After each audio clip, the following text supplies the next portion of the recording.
First, open the KAFA Spiral CNC Generator software. Then go to the Lathe Parameters section and click Browse to select your DXF file. Now, measure the component and enter the correct Z stock value. Next, set the cutting step as required. Then go to the Spiral Parameters section and click Browse to select the Spiral DXF file. Then enter the required value in Number of Spirals.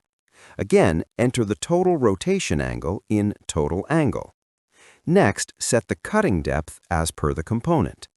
For better surface finishing, enable and set the Recut option. After completing all the settings, click Generate G-code. The generated G-code will be displayed below. Finally, click Save G-code to save the program.